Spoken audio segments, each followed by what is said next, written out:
नमस्कार दोस्तों, आज मैं आपको महाभारत के पात्र दुर्योधन की 10 रोचक बातें बताने जा रही हूँ। कुरुक्षेत्र में कौरव और पांडवों की लड़ाई में दुर्योधन कौरवों का सबसे बड़ा भाई था।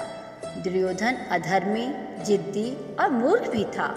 वह गांधारी और धृतराष्ट्र का पुत्र एवं कर्ण का मित्र था, परंतु वह अधिकतर बातें अपने मामा शकुनी की ही मानता था। दुर्योधन की जिद, अहंकार और लालच ने लोगों को युद्ध की आग में झोंक दिया था। इसीलिए दुर्योधन को महाभारत का खलनायक कहा जाता है। आओ जानते हैं उसके बारे में 10 रोचक बातें। 1. दुर्योधन का जन्म 100 घड़े में से पहले घड़े से हुआ था। जब दुर्योधन का जन्म हुआ तो वह रोने के बजाय गधे की तरह रैंकने लगा और जन्म लेते ही बोलने भी लगा था। दुर्योधन ने जैसे ही जन्म लिया तो कई तरह के अपशकुन दिखने लगे, जैसे शियार जोर जोर से रोने लगा, उल्लू शोर मचाने लगे, आसमान में अचानक काले बादल छा गए।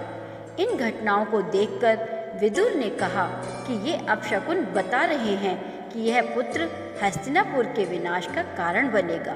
इसे त्यागने में ही भलाई है, परंतु पुत्र मोह में धृतराष्ट्र और गांधारी ने ऐसा करने से मना कर दिया। 2. दुर्योधन को कलयुग का अवतार माना जाता है, क्योंकि दुर्योधन में वे सभी गुण मौजूद थे जो कलयुग के मनुष्य में होने चाहिए। इसीलिए दुर्योधन को कलयुग का अवतार कहा जाता था। कहते हैं कि दुर्योधन कलयुग का अंश था, तो उसके 100 भाई पुतस्य वंश के राक्षस के अंश से थे।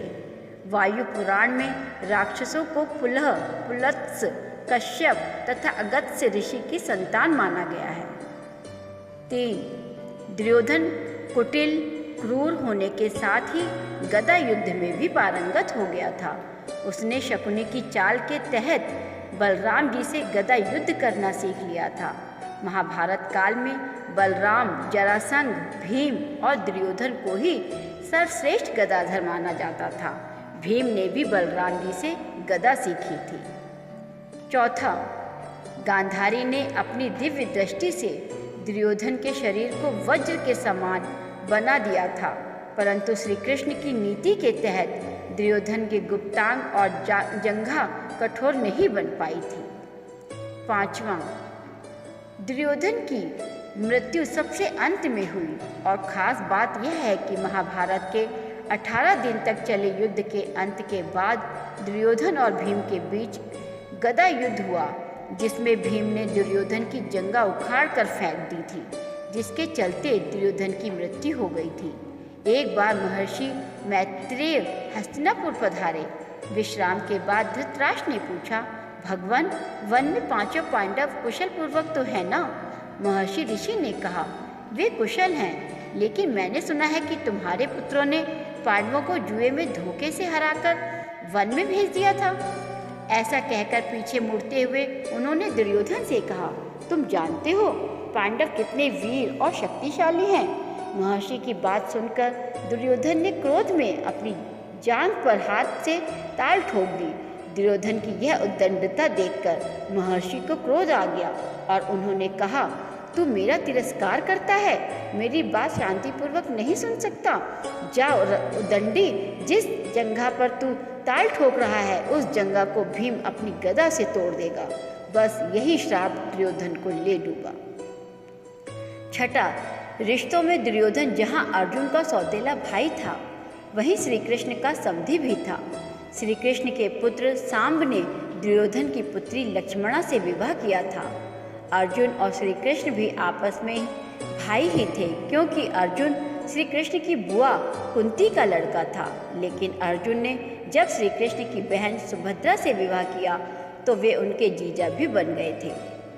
7. दुर्योधन ने पांडवों को मारने के लिए सबसे पहले भीम को जहर देकर नदी में फिकवा दिया था, लेकिन भीम बच गए थे। फिर दुर्योधन ने पांडवों को मारने के लिए वारणावत में लक्षागृह का निर्माण कराया। वहाँ से भी पांडव बचकर निकल गए थे। फिर पांडवों के वनवास होने के बाद अज्ञातवास में दुर्योधन जंगल जंगल पावनों को ढूंढने के लिए अपनी सेनाएं भेजता रहता था।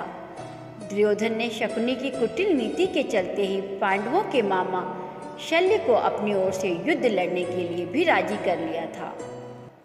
8वां, महाभारत की कथा में ऐसा प्रसंग भी आया है कि दुर्योधन ने काम पीड़ित होकर कुंवारी कन्याओं का अपहरण किया था।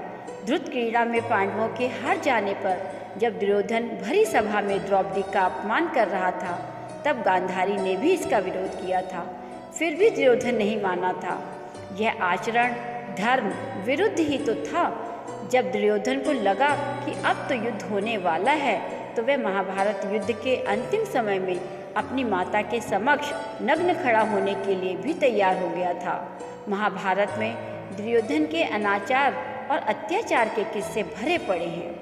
9वां, पांडवों और कौरवों द्वारा यादवों से सहायता मांगने पर श्री कृष्ण ने पहले तो युद्ध में शस्त्र न उठाने की प्रतिज्ञा की और फिर कहा कि एक तरफ मैं अकेला और दूसरी तरफ मेरी एक अक्षौहिणी नारायणी सेना होगी।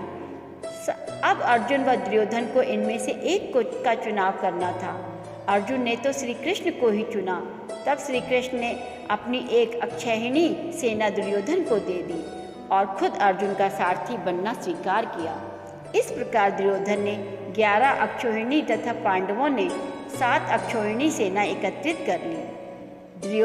10वां, दुर्योधन की पत्नी का नाम भानुमति था, जो मल्ल और द्वंद्व युद्ध में पारंगत थी और वह दुर्योधन के साथ अखाड़े में कुश्ती लड़ती थी। दुर्योधन ने भानुमति के साथ जबरन विवाह किया था। गांधारी ने सती पर्व में बताया कि भानुमति दुर्योधन से खेल खेल में ही कुश्ती करती थी, जिसमें दुर्योधन उससे कई बार हार भी जाता था। भले ही दुर्योधन भानुमति को हरण करके लाया था, लेकिन भानुमति को दुर्योधन से प्यार हो गया था। भानुमति को दुर्योधन और पुत्र लक्ष्मण की मौत का गहरा धक्का लगा था। उससे सांत्वना देने वाला कोई नहीं बचा था। अंत में वह बेचारी पांडवों के आश्रय पर जिंदा रही और बड़ी मुश्किल से जीवन गुजारा किया। दुर्योधन की बहन का नाम दुशाला था, जिसका विवाह सिंधु नरेश जयद्रथ से हुआ था। 10वां, कौरवों की सेना सभी तरह से शक्तिशाली थी। एक से बढ़कर एक महारथी थे, परंतु फिर भी सभी हार गए और इसका एकमात्र कारण दुर्योधन ही था, क्योंकि उसने सही समय पर सही निर्णय नहीं लिया और कई तरह की गलतियां की। पहली गलती उसने श्री कृष्ण की बजाय नारायणी सेना मांग करके की। दूसरी गलती उसने भीष्म पितामह और द्रोणाचार्य की बातों पर ध्यान नहीं दिया। भीष्म ने उसे 5 सोने के तीर दिए थे और कहा था कि कल सुबह मैं इन तीसरी से 5 पांडवों का वध कर दूंगा। दुर्योधन वह तीर अपने पास रख लिए और अर्जुन के वरदान मांगने पर उसे दे दिए। चौथी चूक, उसने कर्ण से कहा कि घटोत्कच को मार दो और कर्ण ने अपना अचूक अमोघ अस्त्र घटोत्कच पर चलाकर अपनी शक्ति खो दी। 5वीं चूक, उसने यह की कि जयद्रथ को वह उचित सुरक्षा नहीं दे पाया। और 6ठी चूक यह की कि उसने उचित समय पर अश्वत्थामा को सेनापति नहीं बनाया, अन्यथा युद्ध का परिणाम कुछ और ही होता। जय श्री कृष्ण।